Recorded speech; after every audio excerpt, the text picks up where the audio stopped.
quickly about how much it actually costs to charge your Tesla at home, and also some of the costs or the projected costs, how to get to that step, on how you can even install chargers and get to that level, or at least our experience on how much it actually costs to set up a charger at our home. But before we get into that, my name is Dennis. I love talking about Tesla hacking, as I like to call it, but basically just getting the best UI in Tesla at the best financing rate. So definitely hit that subscribe if you're interested. And today's video is actually sponsored by my Patreon link down below in the description if you want to support the channel, but more on that later. All right, so let us take a look at this. The reason why I wanted to talk about this video is because we saw this headline, and it talks about how this survey, which is the KPMG survey, revealed that over 50% of people are considering to switch to plug-in alternatives versus gas vehicles. But another survey from JD Powers revealed that a lot of owners, a lot of prospective people are just really confused about charging. They don't know the cost, and then also a lot of them, after they buy the vehicle, are a little bit upset, or at least, here's the quote: owners with portable or mounted level 2 chargers say the cost of charging was the key reason for their dissatisfaction. So of course, dissatisfaction could be a number of things, but probably the biggest thing is if you don't have the right expectations set up of how much these things will actually cost, then that's where you could get upset. Or maybe it's because rising utility rates.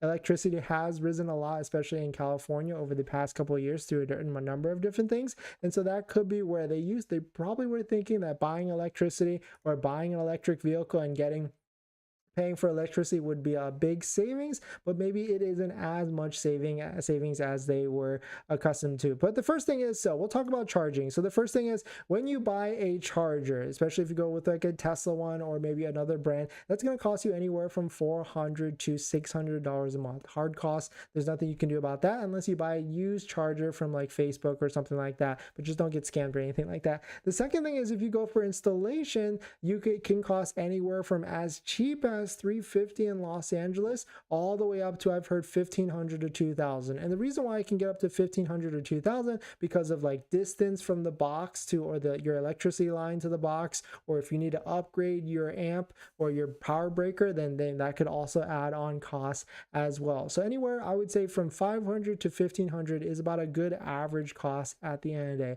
The last one is, a lot of people just don't know how much they pay for their kilowatt rate at home. So I would certainly recommend you look that up, get your most recent utility bill, and see how much is your utility rate at your house. And right now in Los Angeles, we pay anywhere from 22 or 19 cents to 27 cents. I know that places in OC, Orange County, can go anywhere from 40 to 80 cents. And so here's of course is the average based upon all the different states out there. And it's pretty easy after this. The Tesla Model Y has about a 70 kilowatt battery range. I think the Model 3 is about similar. You can essentially try and take that kilowatt battery range, so let's say it's 71, times the average price of the state, or average price of the kilowatt in your state, times 70 times that, add a little bit of a buffer, about 10 to 15% on top of that, and that's about how much you're going to be paying to charge your vehicle or charge your Tesla in that. So let's say we take one, for instance, like let's take New Jersey right here at 15.64%,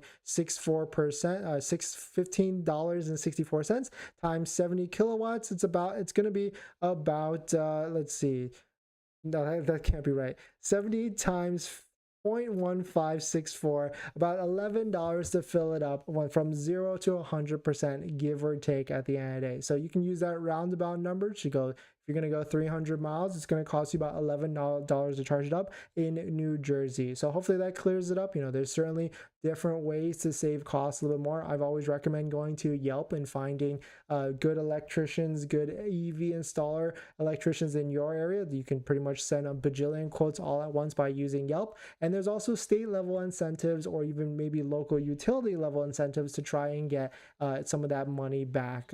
But just read through some of those programs a little bit more. We're still in the process for LA and have not been able to get it 100% back, but definitely some pretty interesting stuff. Let me know what your thoughts on it. We're going to jump into the next topic, but before we do that, this video is actually sponsored by my Patreon link. Down below in the description is the Patreon link where you can support the channel, so definitely check it out if you're interested.